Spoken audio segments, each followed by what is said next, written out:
और अच्छाइयों का फल कुछ ऊंचाइयों पर पहुंच जाता है, और फिर ऊंचाई के बाद तब भी वहां से गिर कर के इतनी सारी सुविधाएं पाकर के भी वह अनंत संसार में भटक जाता है। बहुत सारे लोगों ने चरम ऊंचाइयां दी। ऐसा ही मारीच का जीव भी इतनी ऊंचाइयां पा गया, फिर भी भटक गया। अपन लोग भी अनंतों बार बहुत अच्छी अच्छी ऊंचाइयों पर पहुंचे, फिर भी भटक गए, पतन को हो गए। और अभी भी तुम लोग चरम ऊंचाई पर बैठे हो। इस पंचम काल में जैन कुल मिलना और जिनेंद्र भगवान मिलना, दिगंबर गुरु का प्रवचन मिलना, इससे बड़ा पुण्यात्मा कोई दूसरा हो ही नहीं सकता। पूज्यपाद स्वामी ने कहा कि इस कलयुग में सबसे अच्छा समय कौन सा है? जो सबसे अच्छा स्थान हो, सबसे अच्छा समय हो, जो मैं यदि प्राण भी मेरे जावें तो मेरे अवभाग्य हो। तो उन्होंने कहा, गुरु मूल निचते चैत्य सिद्धांत वार्धि सदघोषे मम भवतु जन्म जन्मनि समन्वितम मरणम। गुरु का सानिध्य हो और वह सानिध्य जिनालय में हो और जिनालय में प्रवचन हो, ऐसा समय सबसे मांगलिक और पुण्य रूप माना जाता है। इतना सारी चीजें पाने के बाद व्यक्ति का पतन क्यों हो जाता है? बुराई से अच्छाई आए तो बात समझ में आता है, अच्छाई से बुराई क्यों? नीचे से ऊपर जावे तो बात समझ में आता है, ऊपर से नीचे क्यों? सारे रहस्य खोजने के बाद ऐसा पता चला। कल परसों भी मैंने हाउसिंग बोर्ड के प्रवचन में कहा था, जो चीज हमें मिली है उसके उपकार को हम स्वीकार नहीं कर पाते।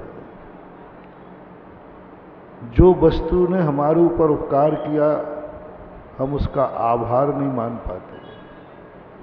और जो वस्तु मिली है मुझे, हम उसका सम्मान नहीं कर पाते।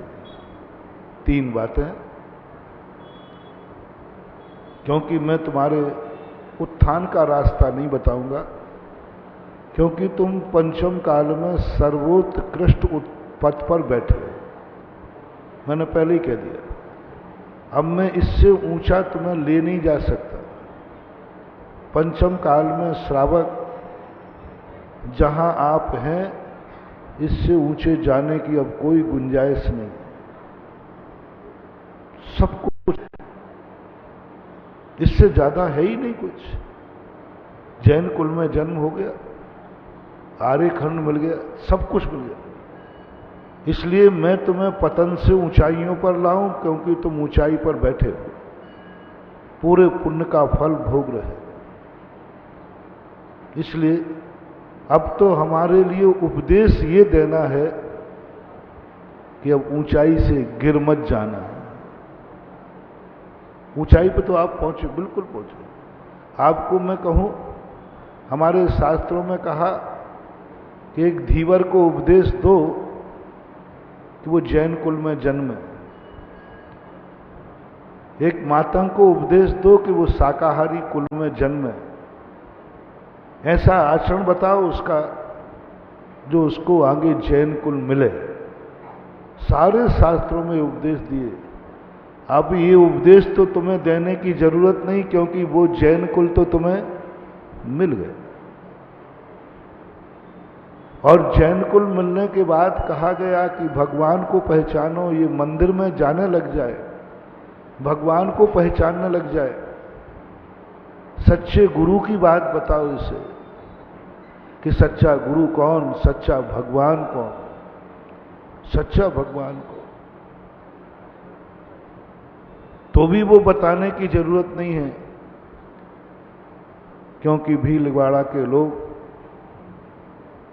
सच्चे जिनेन्द्र देव को पहचानते, जौहरी है, जानते हैं कि सच्चा देव कौन है, बहुत अच्छे देव। तभी तो 6-6 7-7 पंचकल्याण करने के बाद भी नहीं थक रहे हो, इसका अर्थ है माल तो पहचान। इसलिए अब मैं तुम्हें भगवान की पहचान बताऊं कि सच्चे देव को मानो तुम, तो भी हमें बताने की जरूरत नहीं, तुम पहचानते हो। और जिसमें तुम्हारे लिए गुरु की बताने की भी बात नहीं है कि तुम गुरु को पहचानो। भीलवाड़ा वाले लोग गुरु को भी पहचानते और अच्छी तरह पहचानते। और गुरु की बात जहां तक कहें तो भीलवाड़ा वालों की हर साधु से कुंडली बैठती भी नहीं। और जिसमें बड़ा मंदिर और हो, अरे राम राम राम राम राम, बड़ा मंदिर तो बदनाम था मुनि विरोधियों के रूप में। बहुताय ट्रस्टी बड़े मंदिर के कंजाइस्ट में आते थे, विरोधियों में आते थे। मैं 95 में आया था, 95। लेकिन मैं भी तो वो साधु हूं, मैं अपनी खूंटा भी वहीं गाड़ता हूं जहां लोग गाड़ने नहीं देते। और सबसे ज्यादा यही मंच है, यही पांडाल है। और लगता है कि उस समय शायद उस तरफ मेरा स्टेज था, ऐसा था। और यहीं बैठ करके मैंने भीलवाड़ा के 4 कुत्ते निकाले थे। वो भीलवाड़ा के कुएं में पड़े थे ना, बड़े जबरदस्त कुत्ते थे वो। सारे कुएं, पूरे भीलवाड़ा के कुएं को गंदा किए थे। वे 4 कुत्ते कौन से थे? क्रोध, मान, माया और लोभ। ये इतने जबरदस्त थे और हैं ये। लेकिन आज मुझे खुशी है कि ये कुएं आज बिल्कुल गंदगी से रहित हो गए।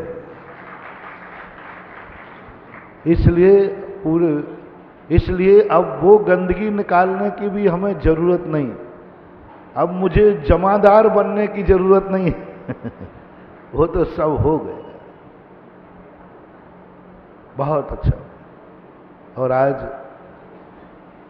बड़े मंदिर के चतुर्मुखी भगवान को देखकर मन प्रसन्न हो। उस समय जो देखा था वो उतना आनंद का विषय नहीं था। आज जो भगवान के दर्शन किए उसका आनंद अलौकिक। उस समय तो प्रतिष्ठा करके चला गया था, लेकिन उसके बाद जो भगवान का आनंद की एक अनुभूति आज हुई, ऐसी चतुर्मुखी भगवान इतने विशाल अभी तक तो भारतवर्ष में कहीं नहीं। कभी कभी कोई गलती अच्छे के लिए होती है, बहुत बड़ी। पहली बात तो बड़े मंदिर वालों को, बड़े मंदिर के ट्रस्टी बात मान जाए, बहुत मुश्किल है। ये तो मानते नहीं, क्योंकि सब पंडित लोग थे, ज्ञानी लोग थे। सब अपने आप को ज्ञानी से कम नहीं मानते थे। एक था जो सबसे ज्यादा मूर्ख था, करतार सिंह। वो सबसे ज्यादा मूर्ख है, बिल्कुल अंगूठा छाप मूर्ख। और मेरी पटरी मूर्खों से अच्छी बैठती है,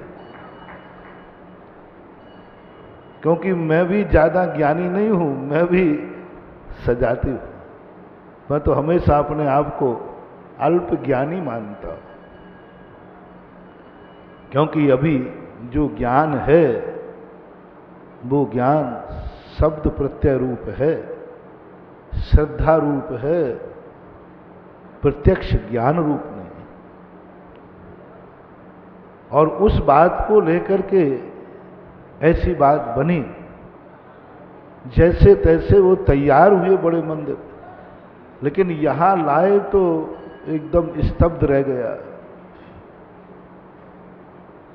कि यहां तो कोई दिशा ही नहीं मिल रही थी।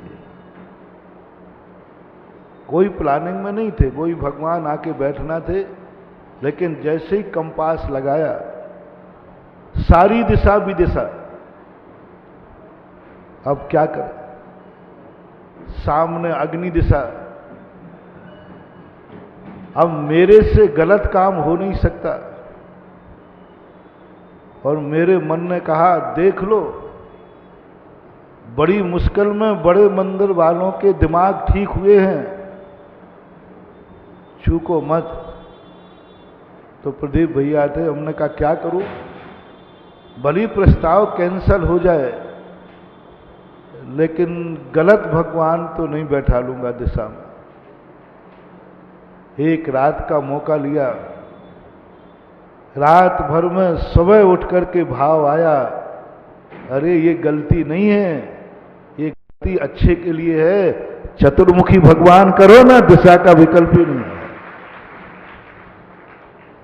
चारों तरफ जैन समाज है, जिनेंद्र भगवान की पीठ अच्छी नहीं होती, लेकिन अब यहां भूमि ने कहा हम ऐसे भगवान बैठा लो कि किसी को पीठ पड़े ही नहीं चारों दिशाओं।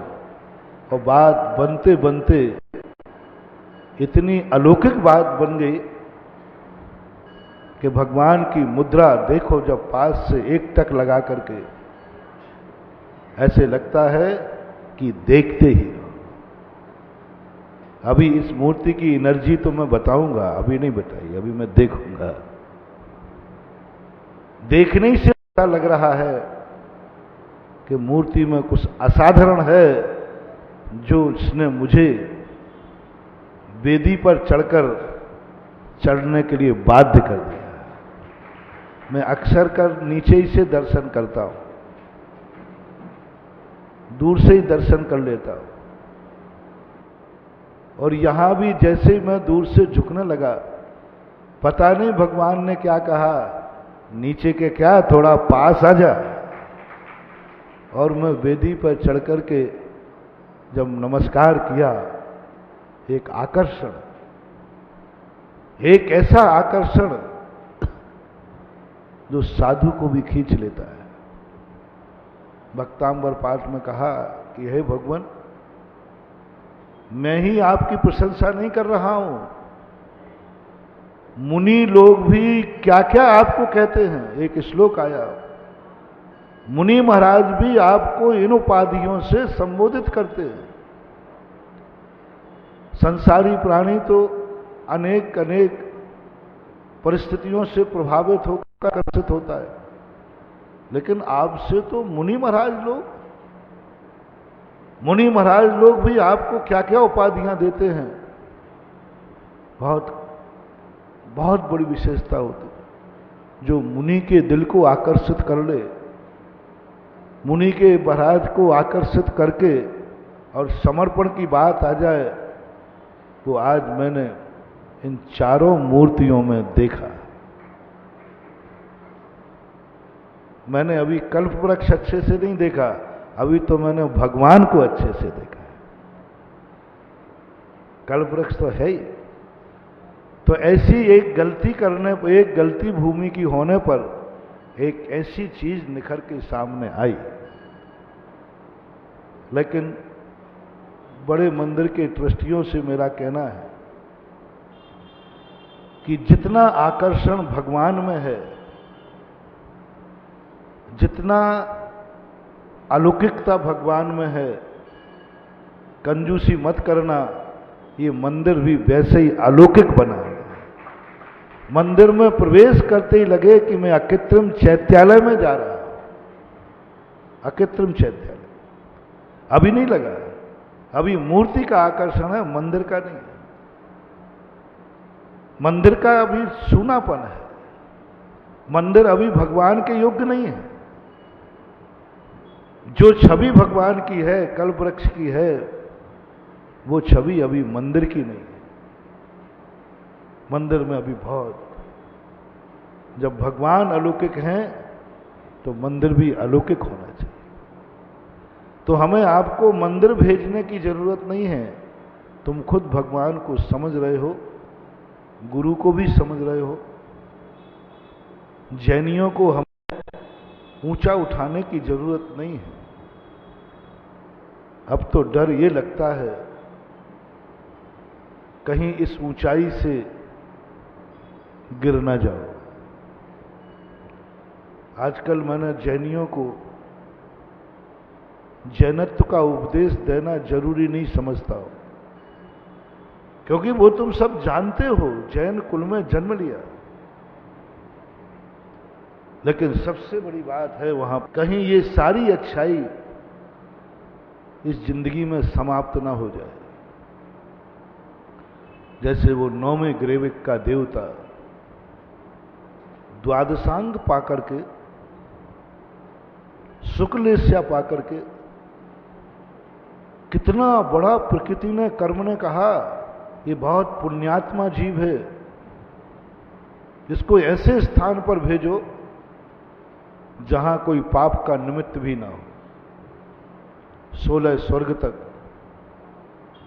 पापों के निमित्त राग रंग है, वैभव है, लेकिन 16वें स्वर्ग के बाद वो आत्माएं, वो पावन पवित्र आत्माएं जाती हैं जिनके मन वचन काय कृत कार्य तन्मोदना से कभी पाप का भाव नहीं होता, जिनका मन पावन, वचन पावन, काया पावन, सब कुछ पावन। उनकी आंख कभी अपावन को नहीं देखती, उनके कान कभी अपावन बातें नहीं सुनते, उनके वचन से कभी बुरा शब्द नहीं निकलता, उनके कदम कभी बुरे स्थान पर नहीं जाते, उनके हाथों से कभी बुरा नहीं होता। पूरे जीवन में ऐसे लोगों को कर्म कहता है सबसे अच्छा स्थान कौन सा है।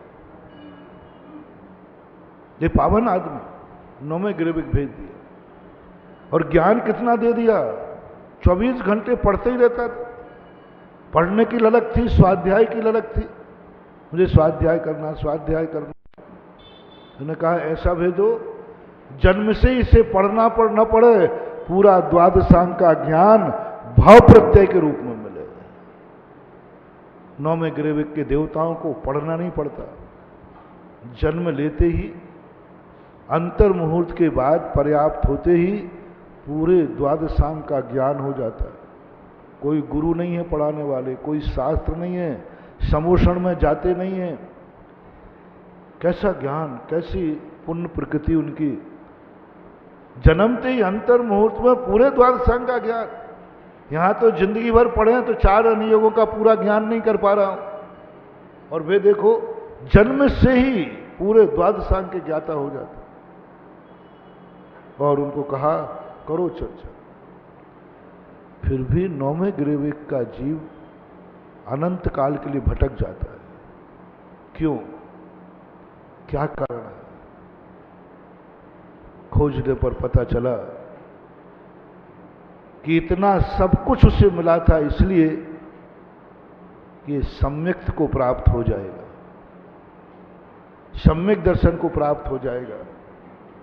इतना द्वादशांग का ज्ञान करेगा तो सम्यक दर्शन प्रकट कर लेगा, इसकी दृष्टि शुद्ध हो जाएगी। लेकिन दुर्भागा, इतना सब कुछ पाने के बाद भी सम्यक्त प्राप्त नहीं कर पाया। परिणाम हुआ कि पतन होकर के 5 परावर्तनों में अनंत काल के लिए भटक जाता है। उपकार नहीं मान पाए। 3 बातें मैंने कही थी ना, जिनके जीवन में कभी ऐसा महसूस हो कि हमें बहुत अच्छा लग रहा है। यदि तुम्हें अपने माँ बाप पर, अपने कुल पर गर्व हो कि मेरा जन्म जैन कुल में हुआ, भारत देश में हुआ, इस पर मुझे गर्व है। जिस जिस चीज पर तुम्हें गर्व हो, जो वस्तुएं तुम्हें मिली हैं, जिस पर कभी तुम्हें ऐसा एहसास हुआ हो कि ये चीज मेरे पास नहीं होती, तुम्हें दुर्भागा होता। अब मैं कोई चीज नहीं बता रहा हूं, जिस चीज आप पहले लिस्ट बनाओ। अपनी जिंदगी में बुराइयों की लिस्ट नहीं, अच्छाइयों की लिस्ट बनाओ। पॉजिटिव सोचो। क्या नहीं मिला इसको रोते रोते जिंदगी मत खपाओ, क्या मिला है इसका आनंद लो। हमेशा व्यक्ति दुखी इसलिए होता, मेरे पास ये नहीं है, मेरे पास ये नहीं है, मेरे पास ये नहीं है। अरे मूर्खानंद, जो है वो तो बता। कुछ लोग ऐसे होते, पूरी जिंदगी इसी में निकाल देते हैं। आनंद चाहिए, पॉजिटिव सोचो। जो नहीं है उसका मत सोचो, जो है उस पर विचार करो, जो है उस पर विचार करो। एक सज्जन थे, जब भीलवाड़ा में मैं आया, मेरे से चर्चा किया करते थे दोपहर में आकर। वे कहते थे, महाराज जी फलाने महाराज ऐसे हैं, फलाने महाराज ऐसे, फलाने महाराज ऐसे। मैंने कि तुम्हारे पास बुरे महाराजों की लिस्ट है, अच्छे महाराजों की लिस्ट है कि नहीं? हम अच्छे महाराजों की लिस्ट है ना, हम अपनी डायरी में बुरे महाराज को लिस्ट क्यों लिखते हैं? गंदा आदमी गंदे लोगों की लिस्ट तैयार करता है, अच्छा आदमी अच्छे लोगों की लिस्ट तैयार करता है। गंदे आदमी को गंदे ही गंदा दिखता है, पापी को पापी पाप दिखता है, रागी को राग ही राग दिखता है, असंयमी को असंयमी असंयम दिखते हैं, बुरे आदमी को बुरे बुरे लोग ही दिखते हैं। और जो अच्छा होता है वो अच्छे लोगों की लिस्ट बनाता है। तुम्हारी जिंदगी में ये कला सीख लो महानुभाव। एक बार तुम अपनी जिंदगी में मेरे कहने पर एक दिन दे देना, तुम्हारी जिंदगी में तुम्हें क्या चीजें अच्छी मिली हैं जिस पर तुम्हें गर्व है, जिस पर तुम्हें गर्व है। आंख पे गर्व हो, कान पे गर्व हो, हाथ पैरों पे गर्व हो, शरीर पे गर्व हो, परिवार पे गर्व हो, नगर पे गर्व हो, देश पर गर्व हो, रिश्तेदारों पर गर्व हो, भगवान पर गर्व हो, गुरु पर गर्व हो, नमोकार मंत्र पर गर्व हो, जिनवाणी पर गर्व हो।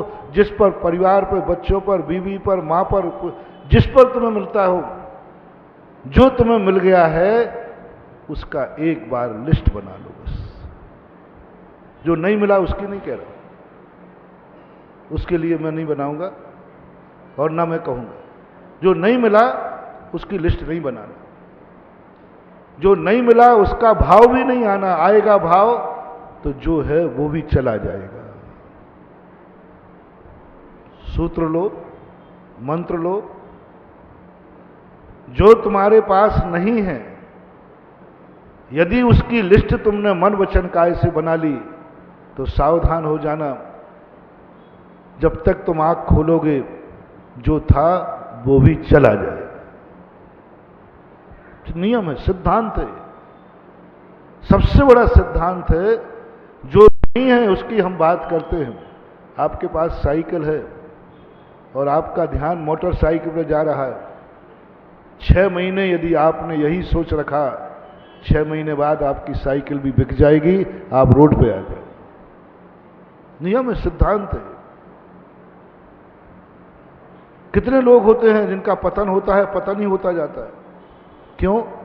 वो नहीं है उसकी तरफ देखते, उसकी तरफ विचार करते, मेरे पास ये नहीं है, मेरे पास ये नहीं है। यही तुम्हारे पतन का सबसे बड़ा कारण है। क्यों? क्योंकि आपने जो मिला है उसकी कभी लिस्ट ही नहीं बनाई, उस पर कभी सोचा ही नहीं, उसका एहसान ही नहीं माना, कभी आभार भी नहीं माना।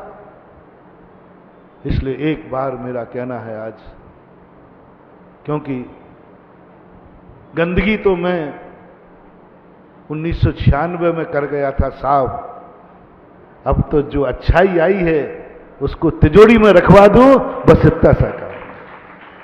कोई लूट ना ले जाए। बुराइयां तो मैंने निकाल दी थी 96 में, आज तक लोगों को याद है 96 के प्रवचन। कितने हद तक मुझे जमादारी करना पड़ी थी वो सबको मालूम है। लेकिन अब तो आपके लिए मैं पूरा भीलवाड़ा घूम के आ रहा हूं, सब तरफ अच्छाई ही अच्छाई दिख रही है। मंदिरों में अच्छाई, लोगों में अच्छाई, धर्म की रुचि में अच्छाई, उत्साह में अच्छाई, मंदिरों के निर्माण में अच्छाई, दान देने में अच्छाई, सब तरफ से अच्छाई अच्छाई दिख रही है। पर अब डर गया हूं मैं, कहीं इतनी मेहनत से मैं भीलवाड़ा बड़ी मेहनत से आता हूं, बड़ी मेहनत से आता हूं। पता नहीं क्यों गर्मी में आना पड़ता है, और भीलवाड़ा के चारों तरफ गर्मी गर्मी है। 50-100 किलोमीटर तक कोई समाज ही नहीं रहता। बहुत संघर्ष करके आता, बड़ी मेहनत से। अब बोलो, साधु होने के बाद भी भीलवाड़ा की गंदगी निकालने के लिए मैंने जमादारी की है, इतनी मेहनत की है। 6 बार आ गया, इतनी मेहनत की है, और इतनी मेहनत करके आज भीलवाड़ा को साफ कर पाया। आज भीलवाड़ा पूरा गंदगी से रहित है। थोड़ी बहुत गंदगी है, वो मायना नहीं रखती, पूरी गंदगी। अब इस बार जो मुझे अनुभूति हो रही है कि इतना प्यारा भीलवाड़ा, आज इतने बढ़िया संस्कार, बढ़िया उत्साह, बढ़िया सब। सबसे बड़ी चीज, आप लोगों ने धर्म से ऊबना बंद कर दिया। यानी जितना जितना धर्म कर रहे हो उतने ऊब नहीं रहे हो, बल्कि उतना उत्साह बढ़ रहा है। ये शुभ लक्षण होता है। जिस कार्य को बहुत बार करने के बाद ऊब जाए, आखिर कितने बार, कितने पंच कल्याण करूं, कितना दान दूं। अब यही तो महाराज ने जो 6 बार आ गए, ठीक है, नहीं, आपका उत्साह देखकर ऐसा लगता है जैसे मैं भीलवाड़ा पहली बार आया। बस ये देख करके मुझे एक विकल्प आ रहा है कि इतना सब कुछ पाने के बाद, इतनी मेहनत करके इतनी ऊंचाइयों पर, इतने रूप में तुम्हें ला पाए, कहीं पुनः पतन नहीं हो जाए, कहीं हिरास ना हो जाए, कहीं पुनः ये दरवाजे गंदे ना हो जाएं, कहीं यह ऊंचाइयां तुम्हें धूल में ना मिला दे। इसके लिए मैं प्रायः हर कॉलोनी में उपदेश दे रहा हूं कि तुम पॉजिटिव सोचो, क्या क्या मिल चुका है तुम्हारे पास। ये छल कपट मायाचारियां देवशास्त्र गुरु के सामने कोई मायना नहीं रखते। कई लोग अंदर से ठीक नहीं, लेकिन कोई फर्क नहीं पड़ता, ना तो भगवानों पे पड़ता, ना गुरुओं पे पड़ता, ना नमोकार मंत्र पड़ता। ये तो करने वाला स्वयं भोग लेता है। बस आपको 3 बातें ध्यान रखना, तुम्हें क्या क्या मिला है जिस पर तुम्हें गर्व है, उसकी एक लिस्ट बनाओ, सोच के बनाना, मरने के पहले तक बना लेना। बस मरने के पहले तक बना लेना। मैं बहुत बड़ी बात तुमसे कह रहा हूं महानुभाव। और एक बार मरने के पहले यदि लिस्ट बना करके तुमने इतना कह दिया, हे भगवान, हे कर्म, हे सृष्टि, तूने मुझे इतना सब कुछ हुआ दिया, मैं धन्य हो गया, बस प्राण चले जाने देना, बाकी बाद में मैं संभाल लूंगा सब। पॉजिटिव सोचने वाले की सदगति ही होती है। बस इतना बोलना, मैं धन्य हो गया इतना पाकर। मैंने जैन कुल पाया, जैन गुरु पाए, जैन देव पाए, जैन नमोकार मंत्र पाया, मैंने इतना बढ़िया जैन परिवार पाया, इतना मात्र एक धन्यवाद शब्द है ना, मैं धन्य हो गया। बस ये शब्द जैसे निकले और तुम्हारे प्राण निकल जाएं, समझ लेना तुम्हारे से अच्छा मरण दुनिया में किसी का नहीं हो सकता। अच्छे मरण करने की तरीका बता रहा हूं। नमोकार मंत्र नहीं निकले कोई बात नहीं, चल जाएगा। अक्सर कर व्यक्ति अतृप्त होकर मरता है, अधूरा होकर मरता है, थक करके मरता है, रो करके मरता है। अभी तो कुछ मिला ही नहीं जिंदगी, अभी तो मिली ही नहीं जिंदगी, मौत आ गई। बस यही विनाश का कारण है। 60 साल के बाद व्यक्ति के मन में ये भाव आ जाए कि बूढ़ा हो गया, अभी तो जिंदगी मिली नहीं, समझ लेना इसका विनाश निश्चित है, इसकी दुर्गति निश्चित है और ये दुर्गति में पड़ेगा। 60 साल पाने के बाद क्या कह रहा है कि अभी तो कोई जिंदगी मिली नहीं, बुढ़ापा आ गया, मौत का समय आ गया। कर्म कहता है इस दुष्ट को ऐसी योनि में डाल दो जहां ये जिंदगी भर रोता रहे और कुछ भी नहीं मिले। जैन आगम ने, पूज्यवर शिव कोटि महाराज ने भगवती आराधना में इसी शब्द का कहा, तुम बस एक शब्द कह दो, मैं तृप्त हूं, मैं पूर्ण हूं, जो कुछ मिला मैं उसका एहसान मानता हूं। हर व्यक्ति को 60 साल के बाद अपनी जिंदगी को अधूरी नहीं रखना, अपनी जिंदगी पर पूर्ण विराम लगाना। मैं पूर्ण हो गया, अब क्या चाहिए इससे ज्यादा, इससे ज्यादा और क्या चाहिए था। पूर्ण पूर्ण, बस बहुत हुआ, तूने बहुत दिया भगवान, बहुत, बस से रट लगाना शुरू कर दो। बहुत है, जिंदगी 60 साल की हो गई, क्या चाहते। इतना सब कुछ ये बनने के बाद फिर आपके लिए 3 बातें ध्यान रखना है। उन अच्छी बातों ने, अच्छी वस्तुओं ने तुम्हारे साथ, तुम्हारे निकट आकर के अच्छा किया कि बुरा किया। ये जैन कुल में तुम्हारा जन्म हुआ, अच्छा हुआ कि बुरा हुआ है? नहीं, मुझे कोई ऐतराज नहीं, अंदर से बोलो। अच्छा, आपको जो परिवार मिला वो अच्छा हुआ कि बुरा हुआ? आपको देव साथ गुरु तो अच्छा हुआ कि बुरा हुआ?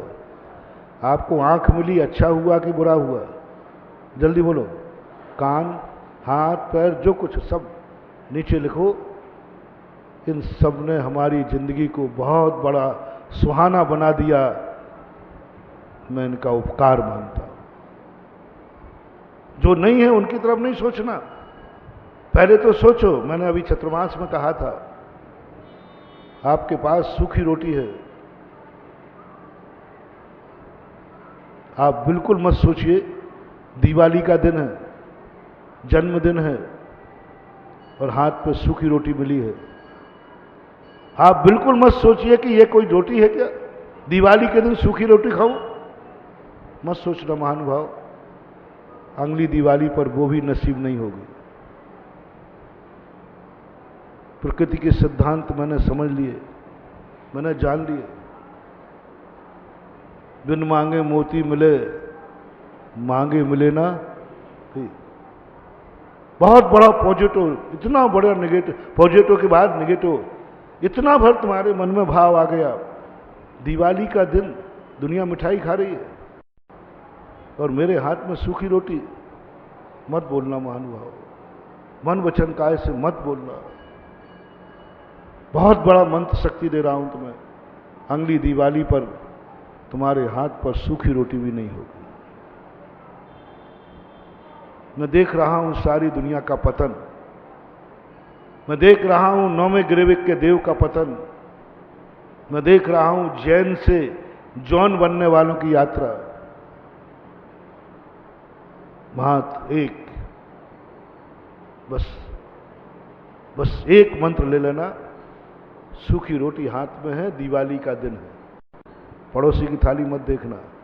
बस तुम एक शब्द कह दो अंदर से, भगवान तेरी इतनी कृपा।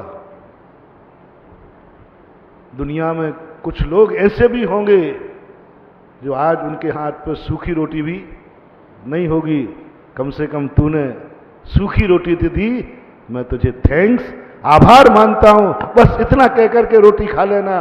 अगली दिवाली की गारंटी मेरी है कि तुम्हारे साथ चुपड़ी हुई रोटी होगी, उस पर थोड़ी मिठाई का टुकड़ा होगा। पॉजिटिव सोच लो बस उपकारी के प्रति। वो रोटी है, सूखी है। साइकिल तुम चलते हो, उसको कोसना, ये कोई गाड़ी है क्या? मत कोसना, अगली साल पे जमीन पे आ जाओगे। ये सोचना कम से कम दिया तो सही कुछ, जो कुछ मिला है उसका उपकार मानो बस। नेगेटिव मत सोचना, मन में ही नहीं आने देना। और फिर दूसरा, उसका अपमान नहीं करना, उसको कलंकित मत करना, उसको दूषित मत करना, उसकी मर्यादा रखना। पहला तो उपकार मान लिया, अपन ने पकड़ लिया कि इसका उपकार है मेरे ऊपर, बस प्रयास करो मैं इसका अपमान नहीं होने दूंगा, इसका मैं सम्मान करूंगा, इसको कलंकित नहीं होने दूंगा, और जिस लिए मुझे ये मिला है मैं प्राप्त करके रहूंगा। बहुत सारे देवता नौवें ग्रेविक में मिथ्या दृष्टि बनकर जाते हैं, मुनि बनने के बाद भी सम्यक दर्शन प्राप्त नहीं हुआ। नौवें ग्रेविक मुनि जाते हैं, महातपस्वी जाते हैं, बहुत घोर तपस्या करने वाले, निर्दोष 28 मुंह पालन करने वाले, लेकिन सम्यक दर्शन प्राप्त नहीं कर पाए मुनि बनने के बाद। और नौवें ग्रेविक में जाके जो उनको भाव प्रत्यय जन द्वादशांग का ज्ञान मिलता है, और उस ज्ञान में जब वो तत्व दृष्टि लाते हैं, उस समय उनको सम्यक दर्शन हो जाता है। जिनवाणी का सबसे बड़ा फल किस लिए पढ़ना है? सम्यक दर्शन के लिए, सम्यक ज्ञान के लिए। उसका अनादर नहीं करना। जिसको ज्ञान मिला हो, वो ज्ञान का फल है नानस्य फलम उपेक्षा। अपने जैसा जैसा ज्ञान हो, ज्ञानवान होने के बाद भी यदि हमारे संसाराभिमुख हो रहे हैं, तो ये ज्ञान का अनादर है, ये ज्ञान समाप्त हो जाएगा। आपको जैन कुल मिला है, बस जैनत्व को कलंकित मत करना, उसको अपमानित मत करना। जैन तो मिल गया, मुझे तुम्हें जैन बनाने नहीं आया हूं, द्वारा में आया हूं, जैन बनाने नहीं आया हूं। मैं जैनत्व को कलंकित मत होने देना, क्योंकि बहुत मुश्किल से मिला है, कहीं ये चला ना जाए। अब जैनत्व कलंकित कैसे नहीं होता? एक नियम करो। पहले तो बताओ, आपको जैन कुल पर गर्व है कि नहीं? थोड़ा जोर से बोलो ना। है? सबको है, मुझे भी है कि हम जैनियों के गुरु हैं, इस पर गर्व है। लेकिन डर रहा हूं, गर्व तो कर लिया लेकिन डर रहा हूं, क्योंकि आप लोगों से डर है। आहा, मां बच्चे को बहुत साफ कपड़े पहनाती है, धोकर पहनाती है, प्रेस करके पहनाती है, राजा बाबू बनाती है, लेकिन मां डरती है ये छोकरा जैसे ही गोदी से बाहर जाएगा, ये सारे गंदे कपड़े क्या कर लेगा? बस एक बात का डर है। कपड़े धोने में उसको डर नहीं था, प्रेस किया, सब कुछ किया, लेकिन ये अभी थोड़े से बाहर गया नहीं और ये कपड़े गंदे कर ले। इसी प्रकार मुझे गर्व है तुम्हारे बहुत शुद्ध करने का, शुद्ध कपड़े पहनाने का, लेकिन डर गंदा मत कर लेना, जैन कुल को गंदा मत कर लेना। कैसे होता है जैन कुल गंदा? तुमने खुद कहा कि मुझे गर्व है, और एहसान भी तुमने मान लिया कि हाँ, जैन कुल में जन्म देकर के मेरे कर्मों ने, सृष्टि ने बहुत बड़ा उपकार किया। पहले तो ये एहसान मानो। बोलो, जैन कुल में जन्म देकर के तुम्हारे कर्मों ने उपकार किया है कि नहीं? जोर से बोलो, किया है। बस इसको कलंकित मत होने देना। कैसे कलंकित होता है? जो जो यहां बैठे हैं, जो जो ये वाणी सुन रहे हैं भारत में, यदि उन्होंने मेरी बात सुनी हो कि मुझे जैन कुल में जन्म लेने पर गर्व है और जैन कुल में जन्म देने मेरे ऊपर उपकार किया है, उन सबसे मेरा कहना है जैनत्व को कलंकित मत करना, जैन होकर के रात्रि में भोजन मत करना, यह है तुम्हारा कलंक। बस डर ये लग रहा है, जैनी बनाने में मुझे कोई आपत्ति। अब जैनी होकर रात में खा लिया तो इसने वो कपड़े गंदे कर लिए, जैनत्व कलंकित कर दिया। जैनी होकर गुटखा तंबाकू खा लिया, गंदा कर दिया। खेद के साथ कहना पड़ रहा है, इतने बार आने के बाद में इतने बार कपड़े नए नए पहना चुका, अभी भी खोजने पर गंदे लोग मिलते हैं जो मेरे चारों तरफ घूमते वही गुटखा खाते पाए जाते। अभी ये वो है ना, वो प्रेमचंद जी भैंसा, उसका छोकरा मोनू, हाँ, हिस्ट्री मैंने दिया तले अंधेरा, एक वो जो सबके दुनिया को नाच दिखाता है, निहाल चंद जी अजमेरा का छोकरा, क्या नाम उसका है? लोकेश। अरे परम भक्तों में मैं तो उस पर बड़ी कृपा दृष्टि रखूं। छापा मारा तो ये लोग पकड़े गए, बताओ। ये है जैनत्व को कलंक।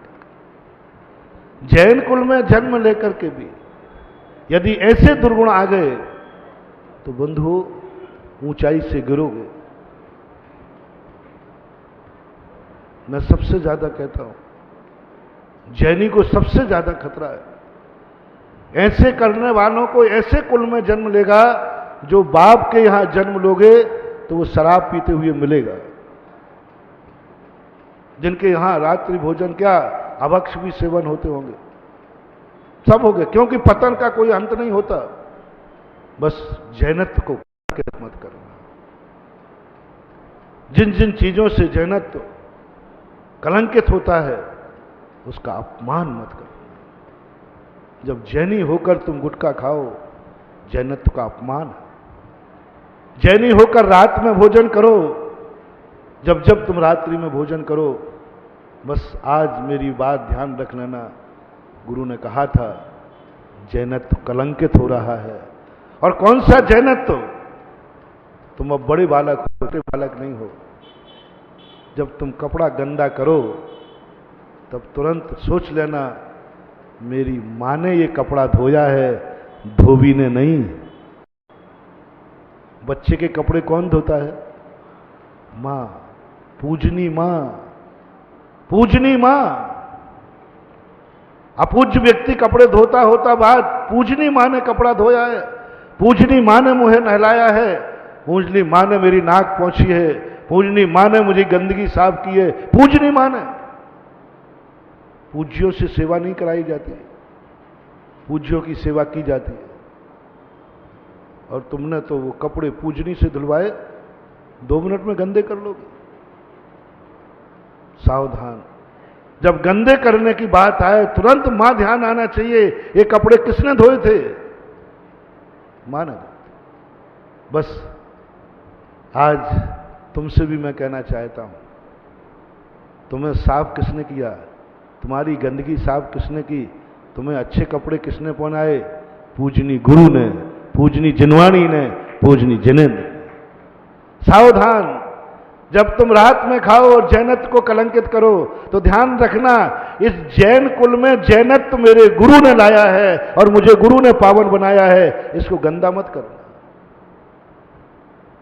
सियरा खैरा ने तुम्हें साफ किया होता तो बात अलग है, गुरु ने किया है, पूजनी व्यक्ति ने किया है।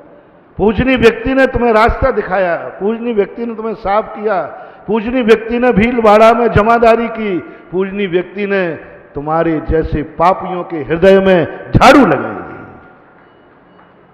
बोलो, गुरु जब उपदेश देता है पवित्र आत्माओं की कि पतित आत्माओं, पुण्यात्माओं के पापी आत्माओं को, उपदेश पापी आत्माओं को पाप साफ। गुरु महाराज तुम्हारे जैसे पापियों के लिए साफ करने के लिए नीचे उतर आया। जैसी पूजनी वस्तु और एक छोकरे की गंदगी साफ कर रही। मां जैसी पूजनीय वस्तु व्यक्ति मां के कपड़े, बेटे के कपड़े साफ है क्या उस छोकरे की औकात?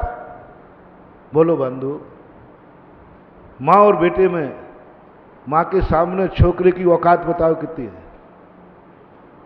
मां की ऊंचाई और छोकरे की नीचाई, बोलो ना। मां की ऊंचाई कितनी है और उस छोकरे की? कहां छोकरा और कहां मां? और उतनी बड़ी मां भी उस छोकरे की गंदगी साफ करने आ गई। विचार करो महानुभाव, कहां तुम असंयमी और कहां संयमी गुरु तुम्हारे सामने तुम्हारी गंदगी साफ करने के लिए स्टेज पे आ गया। ये प्रवचन में क्या है, क्या उद्देश्य है? बोलो। चार कुत्ते निकालना, कौन निकाल रहा है? कौन निकाल रहा है गंदगी? ये 7 परम पूज्य आचार्यों के लिखे हुए हैं। ये जिनवाणी कितनी पूज्य, बोलो जल्दी बोलो। तुम्हारी औकात तो जिनवाणी का सिंहासन, बोलो। इसके सामने तुम कहां लगते हो? इसके चरणों की धूल। ये जिनवाणी का उपदेश गुरु देने आ गए तुम्हारे बीच में। थोड़ी अपनी औकात देखो, तुम्हारी औकात क्या है? क्या है तुम्हारा अस्तित्व? मन भी पापी, वचन भी पापी, काया भी पापी, कृत्य से भी पाप, कार्य से भी पाप, अनुमोदना से भी पाप। 108 दरवाजे पापों के सदा खुले रहते हैं, कभी क्रोध के रूप में, कभी मान के रूप में, कभी माया के रूप में, कभी लोभ के रूप में। गृहस्थी कभी पापों से रहित हो नहीं सकती। हो ही जाता कहीं ना कहीं से, हो ही जाता कहीं ना कहीं से सुबह शाम। यानी ग्रस्त कभी गंदा हुए बिना नहीं रह सकता। और सोचो महानुभाव, तुम्हारे जैसे गंदे आदमी और तुम्हारे देव सात गुरु जैसे पावन आदमी, और फिर भी वे तुम्हारी गंदगी साफ करने के लिए स्टेज पे आ जाते हैं। कहें सीख गुरु करुणा। क्या दया, क्या करुणा उस मां के लिए। वो भी जानती है मैं पूजनी हूं, लेकिन एक दया करुणा से भर जाती है। यदि मैं इसकी गंदगी साफ नहीं करूंगी तो कीड़े पड़ जाएंगे, सड़ जाएगा, मर जाएगा। मां यदि अपनी पूज्यता पर उतर आए, मैं मां होकर के इसकी गंदगी साफ करूं, मैं इसको नहलाऊं, इसके कपड़े धोऊं? नहीं, मैं मां हूं। तो बताओ दुनिया के छोकरों का क्या होगा? एक करुणा, एक ममता जागती है। यदि मैं पूज्य सिंहासन पर बैठा रहा, बैठी रही, तो ये छोकरा मर जाएगा, कीड़े पड़ जाएंगे, कुत्ते बिल्ली खा जाएंगे, ये जिंदगी नहीं जी पाएगा।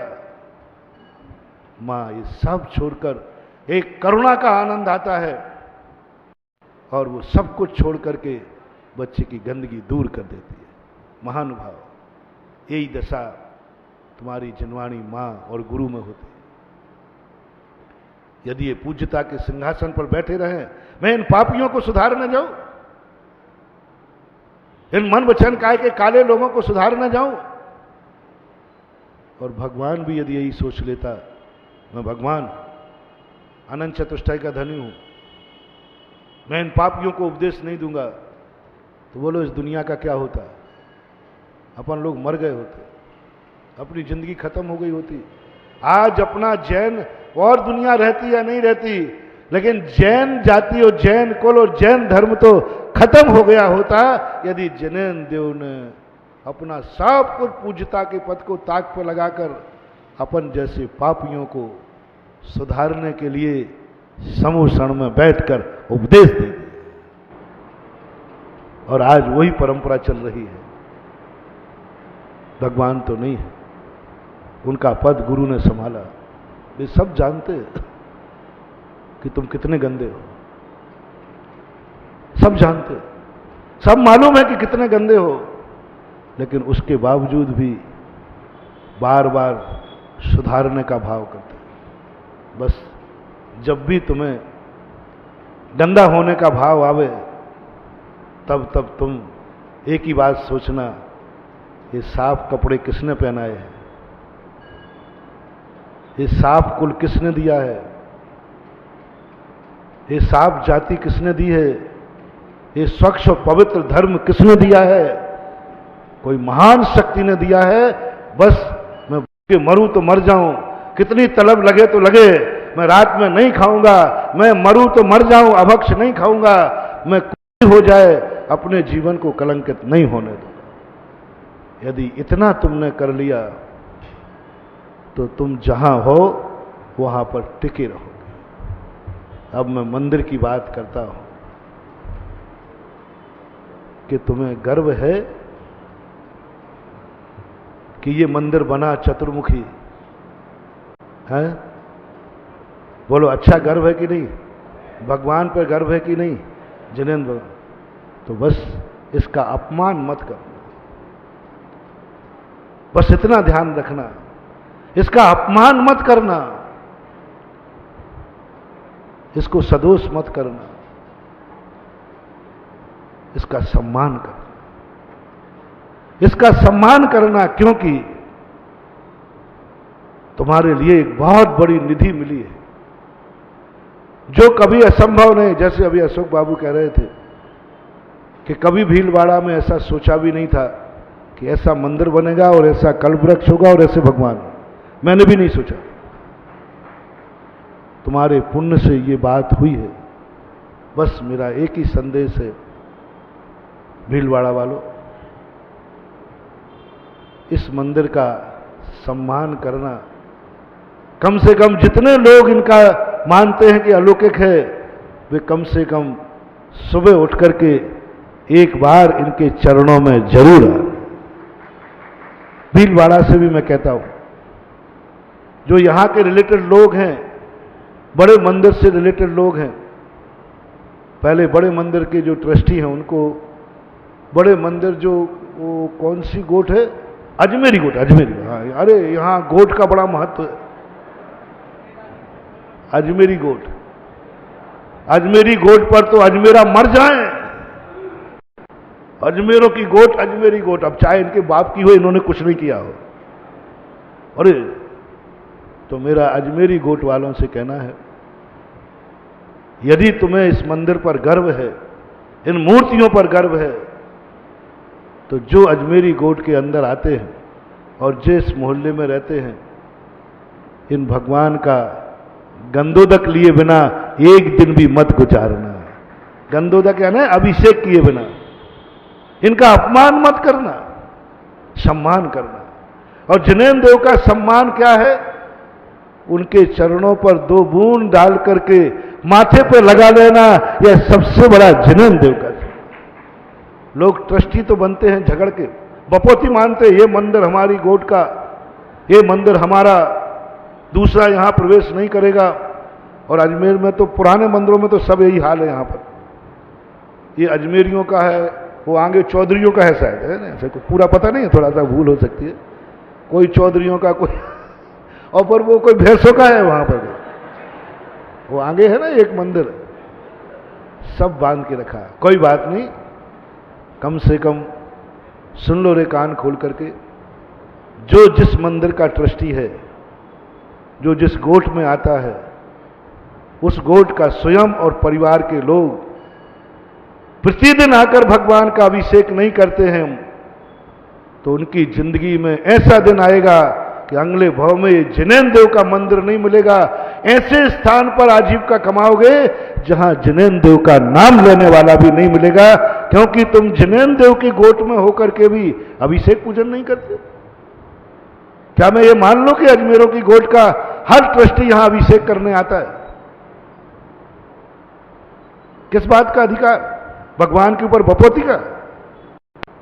अरे भगवान का ट्रस्टी बना जाता है भगवान पर मलकियत करने के लिए नहीं, भगवान की सेवा करने के लिए, चरण को धोने के लिए बना। हमारे भाग्य है कि हमारे गोट के अंडर में ऐसे भगवान बैठे, ऐसे चतुर्मुखी भगवान बैठे। मैं इनके चरण छुए बिना संसार का कोई कार्य नहीं करूंगा। इनका चरण छुए बिना मेरा संसार शुरू नहीं होगा। इनके चरण छुए बिना मेरा दुकान शुरू नहीं होगी। इनके चरण छुए बिना मुंह में पानी नहीं जाएगा। ये सम्मान तुमने कर लिया तो आज तुम स्थापना निक्षेप के चतुर्मुखी भगवान देख रहे हो, और एक दिन इनका आशीर्वाद मिलेगा, साक्षात सीमंदर भगवान को चतुर्मुखी देखोगे। आज इनको देखो, बस एक नियम लेना है। यदि तुम्हारे लिए गर्व है, तुम्हारे लिए आनंद है, तुम्हारे लिए कुछ ऐसी महसूस हो रहा है, फूले नहीं समा रहे हो, प्रशंसा कर करके हर व्यक्ति प्रशंसा कर रहा है, महाराज लोग मुझे भी कर, महाराज आप तो देखो तो सही। अरे तुम क्या मुझे दिखाते हो, मैंने तो उसी दिन देख लिया था जिस दिन आशीर्वाद दिया था। ग्राहक माल तैयार होने के बाद देखता है, और शिल्पी मैं तो शिल्पी हूं, मैंने तो उसी दिन देख लिया था, कैसा लगेगा। तुम्हें आज दिख रहा है तो कम से कम महानुभाव, जिन जिनको इन मूर्तियों पर गर्व हो, बस मैं तुम्हारे विकास की बात कर रहा हूं। मेरा मन कर रहा है कि जिन जिन लोगों को इन मूर्तियों को देखकर आनंद आ रहा है, इस चतुर्मुखी मूर्ति को देख के आनंद आ रहा है, बस वे एक नियम ले लें कि जब तक मैं भीलवाड़ा में रहूंगा, इनके चरण छुए बिना नहीं रहूंगा, इनका अभिषेक किए बिना नहीं रहूंगा। तो मेरा विश्वास है कि यह आनंद में तुम्हारी एक दिन ऐसी खेती लहराएगी कि तुम साक्षात समोषण में बैठकर जीवंत चतुर्मुखी जिनेन्द्र देव का दर्शन करोगे। इससे बड़ा उपकार क्या दूं? ये मैंने भगवानों के लिए आसन नहीं दिया, तुम्हारे लिए कहा कि तुम इतने आनंद से भर जाओ। मेरा भाव होता है जब भी कोई मूर्ति बैठे, दर्शन करने वाला एक ही बात कह उठे, आहा मजा आ गया, आनंद आ गया। समझ लेना बैठालने वाला धन हो गया, बैठालने वाला धन हो गया, आगे ही कमाई उसकी हो गया। होता है, कई मूर्तियां होती हैं ऐसी। जब मैं चांदखेड़ी गया, उस मूर्ति को देख करके मैं वंदना करना भूल गया, शंभु स्तोत्र भूल गया, नमोस्तु करना भूल गया, मेरा ओंठ ही नहीं खुल रहे हैं। पहली बार कुछ नहीं, मैं स्तब्ध हो गया, जैसे काठ की लकड़ी हो गया हूं। छुल्लक जी वाले खड़े, बोले महाराज जी अब शंभु स्तोत्र पढ़ेंगे, मेरे से बोलते ही नहीं बन रहा है। और मुझे मूर्ति नहीं दिखी, मुझे कह दिखा धन्य है वो श्रावक जिसने ये मूर्ति बैठा ली। बस मैं उसको धन्यवाद देने में जुट गया। अरे भाई पहले दर्शन तो कर ले, नमोस्तु तो कर ले। नहीं, बैठालने वाला धन्य था। किसी मूर्ति को बैठ कर देख करके साधु को या किसी भक्त को एक आनंद की अनुभूति आ जाए, धन्य है मूर्ति। जिस मूर्ति के सामने खड़े होकर आनंद उछलने लग जाए, वह मूर्ति चमत्कारी है, वह मूर्ति शक्तिमान है, वह मूर्ति तुम्हारी जिंदगी को परिवर्तित कर देगी। इसलिए मैं कह रहा हूं, इन चारों मूर्तियों को देखकर तुम लोगों को कैसा लगा? बहना लगी है? अरे अजमेरी गोट वाले और बता दे मुझे, हैं? अजमेरी गोट वाले और बता दे। अजमेरी गोट वाले यहां बैठे, हाथ उठाना थोड़ा। हाँ बैठे, आप लोग बैठे हो तो आज से अजमेरी गोट वालों को आदेश है, वे नियम ले लें कि जब तक हम भगवान के चरणों का गंधोदक चरण नहीं छू लेंगे, हमारे मुंह में पानी नहीं जाएगा। तो मैं समझ लूंगा कि आज तुम्हें ये जिनेन्द्र मिले हैं, कल विदेश क्षेत्र के साक्षात जिनेन्द्र मिले। इनका सम्मान करो, उपकारी का आभार मानो, क्योंकि आनंद दिया है ना इसने हमें। इसको देखते एक आनंद की अनुभूति हुई है ना।